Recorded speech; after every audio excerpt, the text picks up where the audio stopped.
3 niños con sacos en la cabeza iban a ser vendidos como si fueran objetos, con una advertencia escalofriante. Llévenselos hoy, o desaparecerán para siempre. Detrás de todo, una red clandestina con conexiones militares los había convertido en cifras sin nombre ni voz. Pero Allison, una viuda marcada por la pérdida, encontró en su propio cobertizo la verdad que lo cambiaría todo. Solo escuchen cómo se dio el giro más inesperado de esta historia, y por qué, al final, la justicia logró imponerse. En la línea desdibujada entre Oklahoma y Texas, donde los campos secos se extendían como mares de polvo y las cigarras cantaban himnos a la soledad, se alzaba una vieja casa de ladrillo rojo. No tenía jardín ni flores, solo una cerca medio caída y un porche que había visto demasiados amaneceres sin nadie que los saludara. Allí vivía una mujer de cabello gris y mirada rota, Allison Baines. En otro tiempo fue esposa, madre, enfermera en la escuela local. Ahora solo era la viuda del borde, como la llamaban en susurros los pocos vecinos de la región. Nadie se atrevía a tocar su puerta, no desde que su esposo, John, falleció de una larga enfermedad que lo consumió en silencio, 3 años atrás. Y menos aún desde que su hijo, Zach, un marine de mirada firme, nunca regresó del desierto donde lo enviaron a servir. El día del funeral, Allison cubrió los espejos con sábanas, cerró con clavos las ventanas del segundo piso y dejó de hablar con el mundo. Algunos la llamaban excéntrica, otros decían que había perdido la razón, pero en realidad solo había perdido lo que daba sentido a sus días. Una noche de invierno, mientras tomaba su café en la oscuridad de la cocina, revisó anuncios clasificados en un rincón de la red donde no suelen llegar los ojos comunes. Y ahí, como un puñal entre líneas, lo vio. 3 hermanos, sin documentos, no se permite adopción legal, se entregan hoy o no volverán a aparecer. Precio simbólico, $200, entrega inmediata, no pregunte. Allison sintió un escalofrío. El anuncio no tenía nombre, ni dirección completa, solo una coordenada, una hora y la advertencia final. Se entregan con sacos en la cabeza. ¿Cómo están? Aquello no era un error de redacción. Era exactamente lo que parecía, y precisamente por eso ella fue.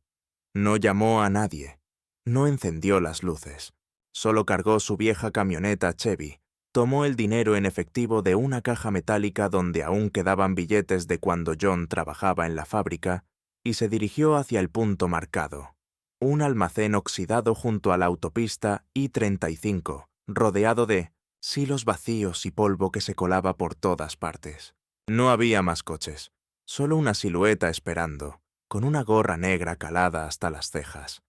Él no habló al principio, solo la miró con indiferencia. Luego señaló a 3 figuras arrodilladas en el suelo de cemento.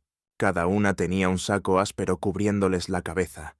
Eran pequeños, uno más alto, quizás de unos 12 años, otro delgado como un palo de escoba, y un tercero, el menor, que temblaba sin moverse. Allison sintió que el estómago se le contraía. Se agachó para mirarlos, pero el hombre alzó la mano. «No los toques», dijo seco. «O pagas, o te vas». «¿Quiénes son? ¿Dónde están sus padres? ¿Tú qué crees?» Ella no respondió. Sacó los billetes del abrigo. El hombre, que dijo llamarse Duke, los contó con rapidez y se los guardó sin expresión. Luego dejó caer una nota en la guantera del auto de Allison y desapareció entre los campos, como si se lo hubiera tragado la tierra. Ella quedó allí, sola con los niños, el viento y una decisión que no podía deshacer. Subieron a la camioneta sin palabras. No lloraron, no pidieron ayuda, no emitieron un solo sonido. Solo subieron, con los sacos aún puestos, como si no esperaran que aquello fuera más que otro traslado entre sombras. En el camino de regreso, Allison no habló. Sus manos temblaban, no de miedo, sino de una rabia antigua, silenciosa, que nacía de las entrañas. ¿Quién podía tratar así a un niño? ¿Quién había decidido que esas 3 vidas valían menos que una bicicleta usada? Ella no tenía respuestas, pero sí una certeza. No los devolvería. No importaba lo que costara. Esa noche, en la casa de ladrillo rojo, la soledad cedió un poco. Por primera vez en años, 3 respiraciones nuevas llenaban el silencio. Aún cubiertos, aún rotos, pero vivos. Y ella estaba allí, no como salvadora, sino como testigo de que algo muy mal había sucedido, y que alguien, al fin, iba a enfrentarlo. Los primeros días, la casa de ladrillo rojo se llenó de un silencio espeso. No era el mismo silencio al que Allison Baines estaba acostumbrada desde la partida de su esposo y la muerte de su hijo. Era otro, más denso, más frío, más frágil. Era el silencio del miedo. Los 3 niños no hablaban, no lloraban, ni siquiera susurraban entre ellos. Solo se quedaban inmóviles, sentados en las esquinas, como si temieran que moverse fuera una ofensa. Tenían la respiración contenida, como si cada bocanada de aire pudiera delatarlos ante algún castigo que ya no estaba allí, pero que aún sentían. Allison les preparó habitaciones separadas. No sabían usar una cama. Dormían en el suelo, en posición fetal, sin cobijas. Ella no los presionó, no les hizo preguntas, no les quitó los sacos de la cabeza hasta que ellos mismos, poco a poco, empezaron a asomar los ojos entre las sombras. Les cocinaba platos suaves, tibios, sin condimentos fuertes, pan, caldo, avena. Dejaba los platos en la puerta, como si fueran animales salvajes que había que dejar acercarse por su cuenta. Durante días no obtuvo ni una palabra, hasta que, una mañana, mientras barría la entrada de la casa, escuchó una voz. Era apenas un murmullo, casi un suspiro.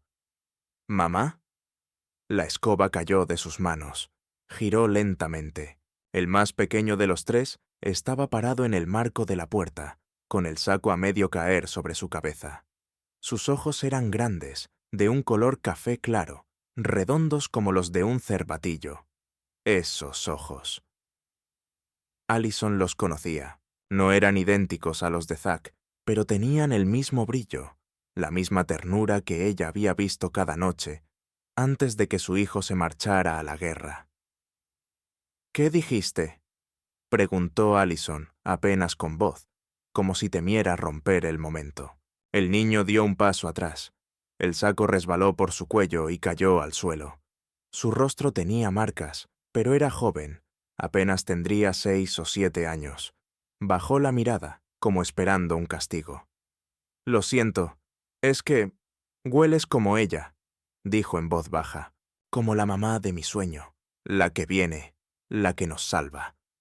Allison sintió que el pecho se le encogía. Esa palabra, mamá, no la había escuchado desde que enterró a Zack. No importaba que aquel niño no fuera suyo. No importaba que apenas supiera su nombre. En ese momento, algo dentro de ella se quebró, y al mismo tiempo, algo más se encendió. Los otros 2 niños estaban dentro. El mayor, de unos 12 años, aún no decía una palabra. Se mantenía en silencio, observando todo con una mirada que no correspondía a su edad. El del medio reaccionaba con sobresaltos ante cualquier sonido brusco. Si alguien se le acercaba, se golpeaba suavemente el hombro con la palma, como si repitiera un castigo que conocía bien. Allison intentó acercarse, hablarles con calma, mostrarles que estaban a salvo. Pero el miedo no se iba. Estaba impregnado en sus gestos, en sus músculos, en la forma en que no sostenían la mirada. Una tarde, mientras les servía la cena, se arrodilló frente al mayor y le susurró. «¿De dónde vienen? ¿Quién les hizo esto?» Por primera vez, el niño movió los labios. No la miró, miró el suelo, y dijo, con una voz ronca por falta de uso, «No somos niños, somos sacos», así nos llamaban. No gritó, no lloró, solo dijo esa palabra, y en ella había años de negación, de abandono, de pérdida. Allison se quedó helada. No necesitaba más detalles. No hacía falta conocer los nombres de quienes los habían dañado, ni los lugares. Solo sabía que esos niños habían sido despojados incluso de su identidad. Les habían quitado la humanidad. Les habían dejado nada más que un nombre que no era nombre. Un término que hablaba de cosas usadas, guardadas, olvidadas. Y fue entonces cuando la comprensión la golpeó. Si aquella noche no los hubiera llevado consigo, si hubiera ignorado ese mensaje escalofriante en su computadora, esos 3 pequeños ya no existirían. Habrían desaparecido sin dejar rastro, como si nunca hubieran estado allí, como si su dolor no importara a nadie. Pero ahora estaban bajo su techo, con miedo, sí, rotos, también, pero respirando. Y mientras ellos respiraran, Allison haría lo imposible para devolverles algo que nunca debieron perder, el derecho a ser llamados por su nombre. Allison sabía que no podía quedarse inmóvil. Algo dentro de ella, más fuerte que el miedo, le decía que cada minuto contaba. Así que, sin decir palabra a nadie, condujo con los niños al pueblo más cercano, a casi 1 hora por caminos de tierra y curvas lentas. No usó nombres. No llevó papeles. Solo entró por la puerta trasera del consultorio de Hale, un médico rural que había sido su amigo desde que compartían pupitre en la escuela primaria. Él la miró en silencio. Miró a los niños, uno por uno. Les revisó las muñecas, los tobillos, los brazos. No hizo preguntas, pero su rostro se volvió gris. «Ali, tú sabes que esto puede meterte en problemas serios», murmuró con la voz tensa, sin dejar de vendarle el brazo al más pequeño. «¿Y qué propones? ¿Que los devuelva a la sombra de donde salieron? Si es así, llama tú a quien quieras, pero mientras yo respire, estos niños estarán bajo mi techo, y estarán a salvo». El doctor no insistió, solo asintió y continuó su trabajo. Ese día, Allison regresó con vendas limpias, medicamentos básicos y una determinación más firme que nunca. Ya no eran sombras temblorosas en su pasillo, eran niños, y necesitaban algo que nadie más les había ofrecido: identidad. Durante la semana siguiente les dio números, no los que habían sido sus etiquetas en aquel almacén, sino nombres reales, con significado. El mayor pasó a llamarse Sam, por el hermano de John que había sido maestro de música. El del medio, Daniel, por su abuelo. Y el pequeño, el más frágil, pero también el primero en hablar, fue llamado Jay, como el pájaro azul que solía posarse en el roble del jardín cuando Zack era niño. El día en que los llamó por sus nuevos nombres, Jay sonrió. No fue una gran risa, solo un pequeño gesto, apenas perceptible. Pero fue la primera vez que uno de ellos mostró algo parecido a felicidad. No porque se le prometiera un juguete o un regalo, sino porque alguien, al fin, lo había llamado sin gritar. Allison entendía que con cuidado no bastaba. Había que ir más allá. Buscó un terapeuta infantil que aceptara trabajar sin preguntas. Luego contrató un abogado especializado en casos de menores sin papeles. Le explicó todo, sin adornos. El hombre escuchó, tomó notas, hizo llamadas, y después suspiró con resignación. «Lo que has hecho es valiente, pero el sistema no está hecho para proteger lo invisible. Estos niños no existen en ningún registro. Legalmente, es como si no fueran personas». Ella no aceptó esa idea. No podía. Así que siguió buscando respuestas. Hasta que una tarde cualquiera, en el jardín trasero, ocurrió algo que cambiaría todo. Jay jugaba con Juno, la perra vieja y leal que había pertenecido a Zack. Corría detrás de una pelota cuando se detuvo de pronto, como si algo en el aire le recordara algo enterrado. Se quedó inmóvil unos segundos. Luego, con voz baja y temblorosa, dijo: «Este lugar, aquí había un hombre grande. Tenía algo en la cintura, una cosa de metal. Y decía que yo era valioso. Decía que yo era el cuarto». Allison, que regaba unas macetas a pocos pasos, dejó caer la regadera. Se agachó frente al niño. ¿Dónde viste a ese hombre, cariño? Jay levantó la mano y apuntó hacia el viejo cobertizo del fondo del terreno. Estaba cerrado desde hacía 3 años, desde el día en que John murió. Allison no lo había vuelto a abrir desde entonces. Era una especie de cápsula del pasado, sellada con candado y olvido. Pero ahora, sus palabras resonaban con una claridad aterradora. El cuarto. ¿Qué significaba eso? ¿Cuarto de qué? ¿Y por qué recordaba ese lugar? Si, según ella sabía, nunca había estado allí. Esa noche, mientras los niños dormían, Allison se acercó al cobertizo con una linterna. La cerradura oxidada crujió bajo su llave. La puerta se abrió lentamente. Lo que encontró adentro no era aterrador por su aspecto, sino por lo que insinuaba. Un espacio donde algo había ocurrido.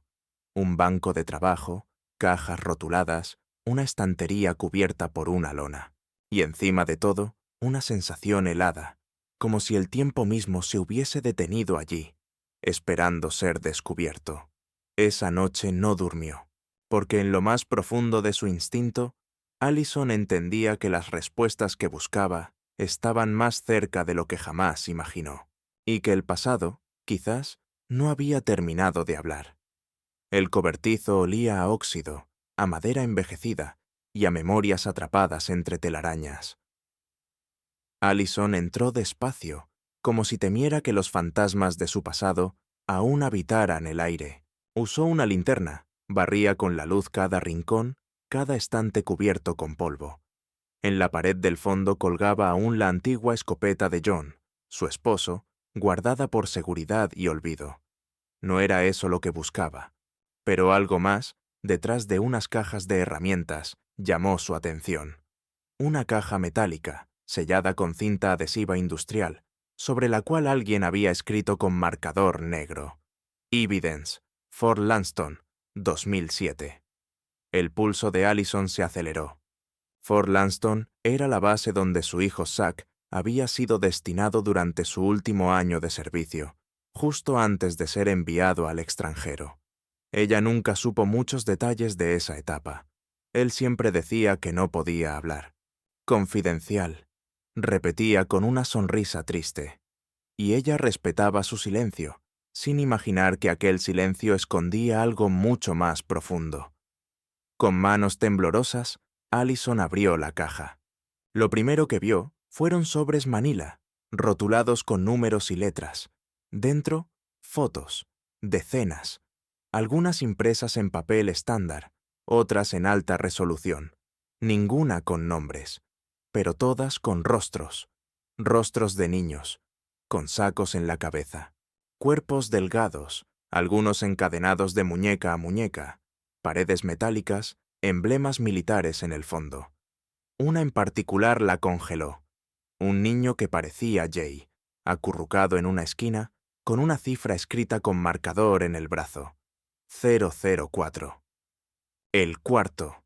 La verdad se formó en su mente como un rompecabezas cruel. No era casualidad. Esos niños, sus niños, no eran simplemente víctimas de abandono. Eran sobrevivientes de algo que nunca debió existir. Un programa que, en algún momento, se ocultó bajo nombres y siglas militares, quizás con la excusa de entrenamiento, seguridad o ciencia. Pero había escapado. O tal vez nunca se intentó controlarlo, y alguien, quizás un amigo de John, había escondido esa caja, en su cobertizo, en su casa, como una bomba de tiempo esperando ser descubierta. Allison no gritó, no lloró, solo actuó. Escaneó las imágenes, tomó notas. Enviarlas al departamento del sheriff fue su primer intento. No hubo respuesta. Luego escribió una carta detallada al periódico local, adjuntando copias. Pasaron días sin llamada, sin mención, sin interés. Entonces supo que debía hacerlo por su cuenta. Subió las imágenes a la red, no a una red social común, sino a un foro de periodismo independiente, con acceso abierto. Agregó contexto, explicó lo que sabía, lo que había visto, lo que los niños le habían contado. No usó nombres, solo la verdad. En 72 horas, todo cambió. Los titulares empezaron a circular como fuego en campo seco. Las noticias hablaban de ella como la viuda valiente. Fotos pixeladas de los documentos se filtraban en todos los portales. Algunos la llamaban heroína, otros la acusaban de invadir terreno clasificado. Pero lo que nadie podía ignorar era el contenido, las imágenes, la evidencia. Vendidos con sacos en la cabeza, niños víctimas de un programa secreto. Viuda expone red clandestina de infancia desaparecida, enlaces con personal militar. Las llamadas empezaron a llegar, de medios nacionales e internacionales. Allison no se escondió, no cerró las persianas, no huyó.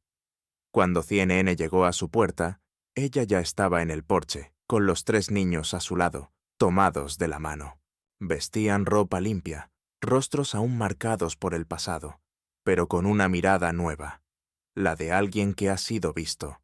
Las cámaras apuntaron, y Allison, con la voz firme que no usaba desde el funeral de su hijo, dijo: «No sé quién permitió que esto ocurriera, no sé quién los hizo así, pero sí sé algo.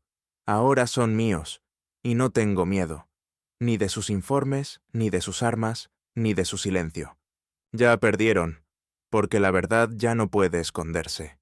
Y en ese instante, mientras los flashes parpadeaban y el mundo empezaba a escuchar, Allison Baines dejó de ser solo una viuda. Se convirtió en la voz de aquellos que nunca la tuvieron.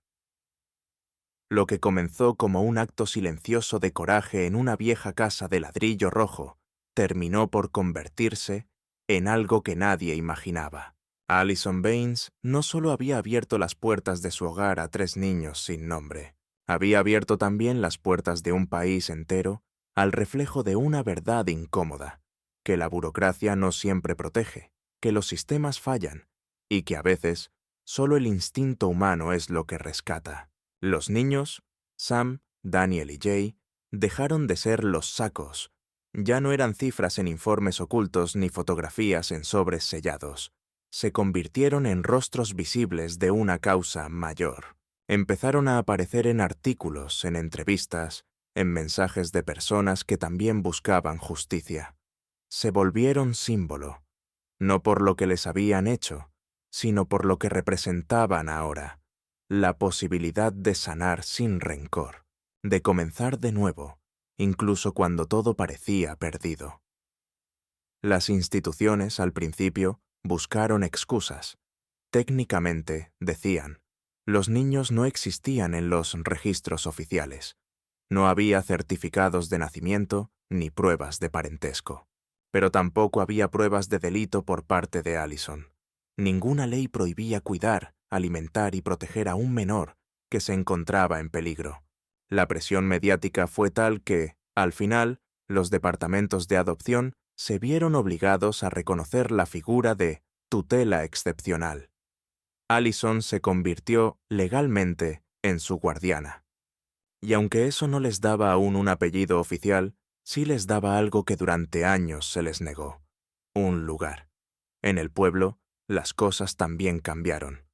Aquellos vecinos que antes cruzaban la calle para no saludar, ahora dejaban cestas en el porche, frutas frescas, panes caseros, ropa de niños cuidadosamente doblada.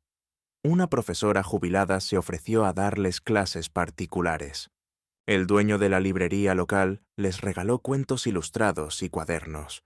La comunidad, que antes había temido la soledad de Allison, empezó a entender que no se trataba de miedo, sino de duelo, y que, al abrirse a esos niños, ella también los había rescatado a ellos de su propia indiferencia. Jay, el más pequeño, fue el primero en responder con pequeños gestos. Durante meses no decía mucho. Observaba, escuchaba, imitaba. Pero tras varias sesiones de terapia con una psicóloga amable de voz suave y manos cálidas, comenzó a escribir. Al principio eran dibujos, luego letras sueltas, hasta que, una tarde de otoño, dejó una nota sobre la mesa de la cocina. Era una hoja doblada en 2. El trazo era irregular, como si cada letra hubiera sido un esfuerzo, pero el mensaje era claro. decía. Gracias por el nombre, por la casa, por no devolvernos. Allison la leyó en silencio. No dijo nada. Solo la dobló con cuidado y la guardó en una caja de madera donde antes había conservado dibujos de su hijo Zack. Esa nota, escrita con mano insegura pero con una gratitud que no cabía en palabras, fue el mayor testimonio de que todo había valido la pena. Aquel niño que una vez no se atrevía a respirar sin permiso, ahora escribía frases con corazón. Tenía un nombre, tenía voz, y lo más importante, tenía a alguien que, sin ser madre por sangre, lo había elegido como hijo por convicción. Porque el amor, comprendió Allison, no siempre viene de la herencia.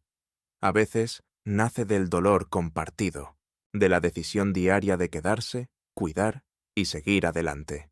Y eso, más que cualquier documento, fue lo que selló su familia. Habían pasado 2 años. Las estaciones habían cambiado una tras otra, como hojas en un calendario viejo, que alguien se había tomado el tiempo de volver a colgar con esperanza. La casa de ladrillo rojo, que durante tanto tiempo fue símbolo de duelo y aislamiento, se había transformado. Ahora había macetas llenas de vida en el porche, pequeños girasoles junto a los escalones y un banco de madera recién pintado, donde Allison se sentaba por las mañanas con una taza de té tibio. Sus manos, antes temblorosas por la pérdida, ahora estaban ocupadas plantando pensamientos, margaritas y flores silvestres que los niños le traían de los alrededores. Los niños ya no eran niños. Sam había aprendido a usar herramientas y construía casitas para pájaros con una precisión que sorprendía a todos. Daniel había encontrado gusto por el dibujo y pasaba horas coloreando figuras que luego pegaban en las ventanas. Jay, el menor, seguía siendo el más silencioso, pero su risa, que antes parecía imposible, ahora era parte natural del ambiente. Jugaban al balón en el campo detrás de la casa, se empujaban entre bromas y regresaban con las rodillas manchadas de hierba y las camisetas empapadas de sol. Pero lo más importante no era lo que hacían, era lo que decían. Cada mañana, uno de ellos, sin falta, pasaba por la cocina mientras Allison preparaba el desayuno, y con una voz suave, sincera, decía: «Buenos días, mamá», y ella respondía con una sonrisa que no necesitaba palabras, porque ese «mamá» ya no dolía. No era un eco de algo perdido, ni una sombra del pasado. Era real, era presente, era una palabra llena de sentido, de elección, de vínculo construido día tras día, no por obligación, sino por amor. La historia de Allison, la viuda que una vez compró 3 niños sin identidad y sin esperanza, quedó grabada en la memoria colectiva del país. Se contaba en escuelas como ejemplo de valentía. Aparecía en documentales como símbolo de justicia nacida fuera de los márgenes oficiales. Pero para ella no se trataba de fama ni de reconocimiento. Para Allison, todo se reducía a una sola verdad. Había recuperado algo más valioso que cualquier medalla o titular. Había recuperado el derecho a cuidar, a proteger, a amar. Porque en el fondo eso fue lo que ocurrió. No fue una compra. Fue una devolución, de sentido, de dignidad, de humanidad. Ella, que había perdido todo, se convirtió sin buscarlo en quien devolvió a otros lo más esencial: el derecho de ser llamados por su nombre, de tener un lugar, de saberse importantes para alguien. En los días cálidos, Allison seguía regando sus flores mientras los muchachos reían al fondo. A veces, una vecina pasaba a dejar mermelada casera. A veces, un periodista volvía a preguntar cómo estaban. Pero la respuesta era siempre la misma. Estaban bien. No perfectos, pero juntos. No olvidaban el pasado, pero no vivían atrapados en él. Y así, en una pequeña casa al borde de la frontera, 3 adolescentes construyeron un futuro, no desde el privilegio, sino desde el amor elegido. Y una mujer, rota por la pérdida, demostró que a veces, incluso los corazones más dañados, pueden latir más fuerte cuando deciden volver a cuidar. Porque la verdadera familia, entendió el país entero, no siempre se forma por sangre. A veces nace del acto más simple y más poderoso de todos, quedarse y no soltar.